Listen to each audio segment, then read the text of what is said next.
Today on Alaskan Ballistics, the 10mm from Sig, the X10. Let's check it out.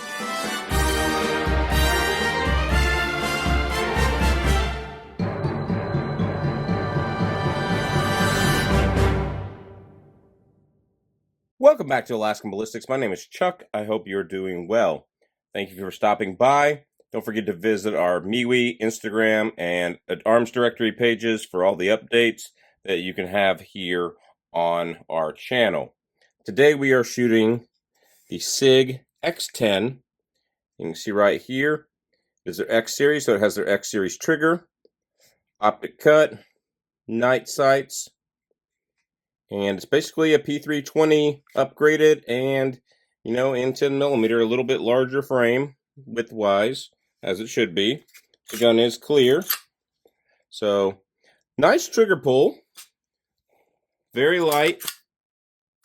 Decent reset. Very light. Decent reset. Let's actually get my old school analog trigger measurer out here. Just under 4 pounds, or over 4 pounds. There we go. Just over 4 pounds, 4 1/4. We'll try it again.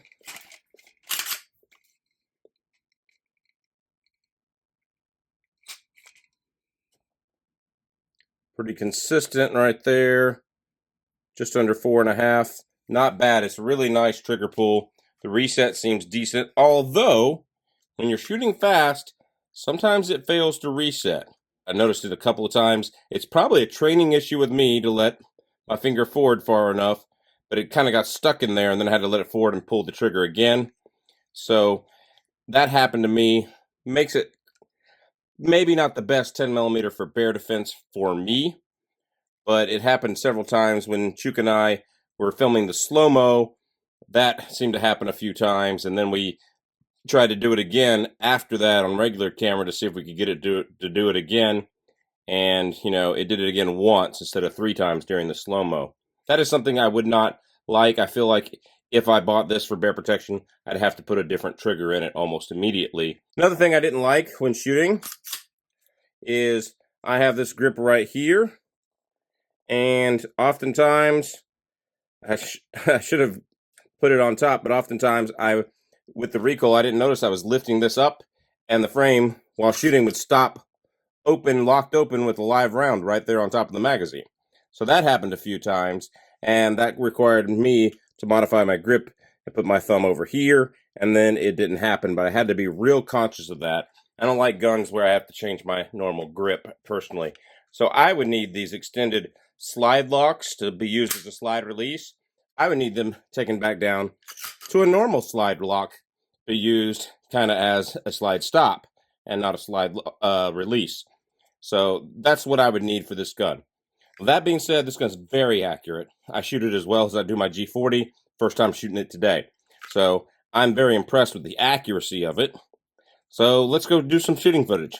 Here we go, Sig X10, first shot. Just some cheap Blazer brass ammo, probably 40 Smith & Wesson power. Here we go.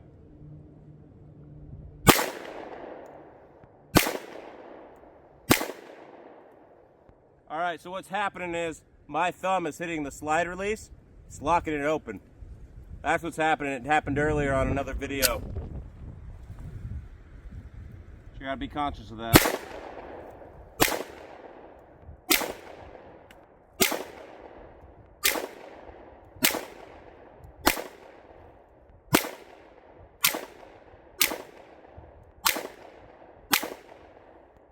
So yeah, I would have to get a smaller slide release, slide lock, put in here. Like, see if they have a smaller version so that I can have a comfortable grip. I had to put my thumb over here across my other side just to make sure it shot. So other than that, it shoots great. It ran just fine, that ammo. So we're gonna try some different ammo out of it, see how it runs. Okay, I got my own bear loads. These are CKB cast bullets from ckbcastbullets.com. Highly recommend these if you're hand loading 10mm. And they don't have to be going super fast, and they have a super hard, brittle hardness, and they're coated. So, pretty good. I can use them in a stock Glock, although I don't recommend it, but you still can. And you'll see right here, I think I have 6 shots loaded in this magazine. Let's see if they feed it. They didn't earlier in a different video. the Sig X10 didn't feed it, so let's see. Yep. Look at that. Oh boy. Won't feed coming off the magazine there. Didn't feed. There we go. Got it in there. Here we go. CKB cast bullets. Yeah, there's the jam. Oh, that's for me again. My hand fits right here, and I'm hitting this up with the recoil. Totally not the gun for me. Yeah.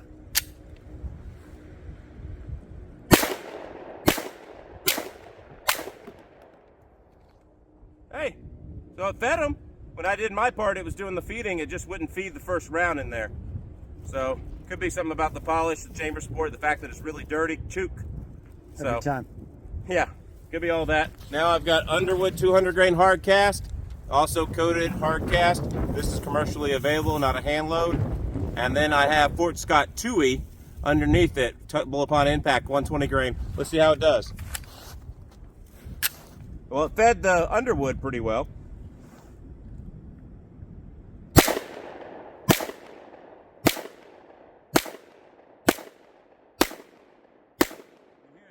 You can hear a difference in the loudness of that 2E ammo. Yeah.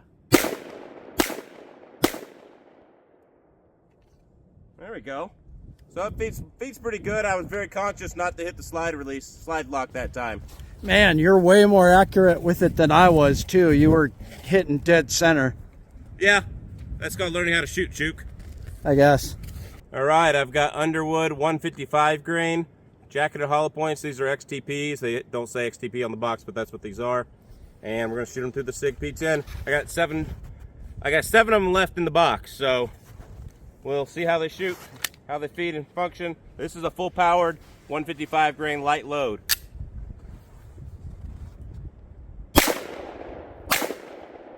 Oh, that was me again. Me riding the slide release. I felt myself do it.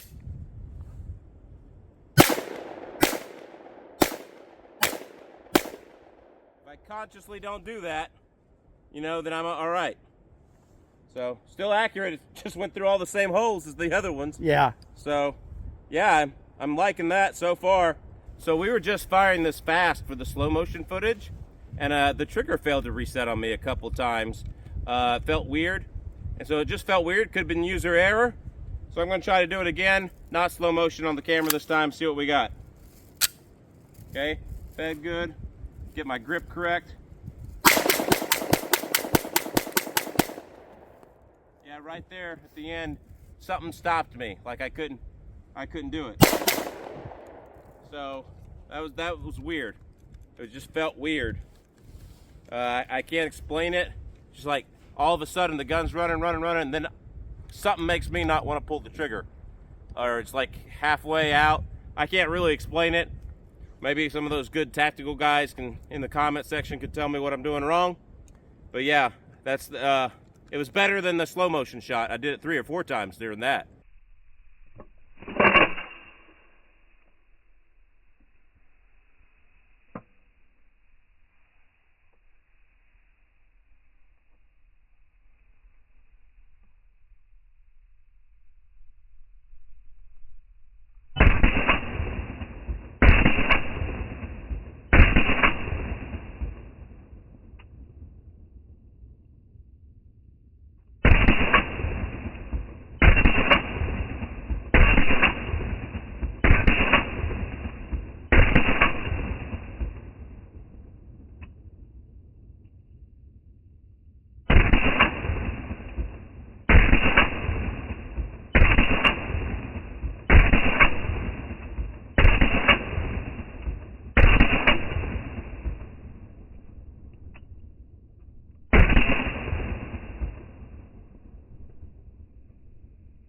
Definitely got some tweaks to go. I think the X-Ten trigger is nice, but I think you probably want to put an apex in here if you're going to keep this gun for bear defense.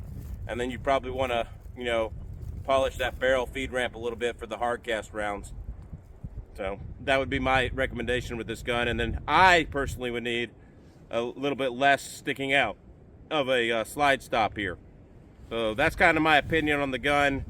You know, it probably runs real reliable, but it's maybe not the gun for Chuck. All right, so some final thoughts on the Sig X10. I like it. I really do. I want to love it. For me, again, I need this to be not so extended. And then for me personally, I would like a trigger that resets a little bit harder and faster so that I don't have that stoppage that I had. It was like I was shooting and I wanted to keep shooting and it just stopped. And it was just like weird. The gun made me stop. It's a weird feeling. Guys, you correct me if I'm wrong in the comments if you see something I did wrong. But that's that. One thing I do like about these guns, very easy to break down. Just turn the breakdown pin. They come right apart. And that is how they should be. That's safer than a Glock than having to pull the trigger, in my opinion. As you can see, it's very dirty from having shot it today. It seems to work well. The other problem I had is every time I tried to load, and we did this a couple of times, every time I tried to load one of my CKB hardcast bullets, it would just dive into the feed ramp.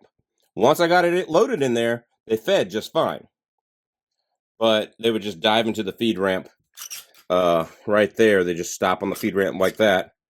And I'd have to open the slide, push the round in there, close the slide, put the magazine back in, and then once they were in there, they fed in just fine. So my personal hand loads that I love for bear protection are not going to be feeding well, or at least not reloading well from this particular firearm.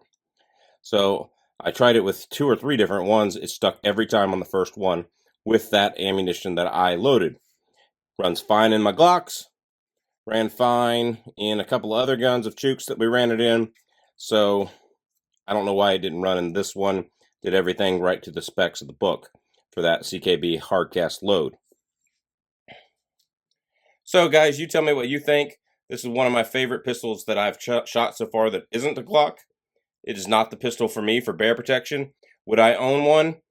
Possibly, yes. If I had unlimited funds and wanted to play around with one, yes, I would possibly own one. I would buy it. Very comfortable grip, very accurate. Again, trigger reset might need some work. And then this needs to be unextended for us small-handed people. That's where our thumb ends up riding right in there. So this needs to be actually taken out or restyled. But other than that, great pistol. If you like it and you don't have any of those issues, run it. God bless, take care. We will see you at the range.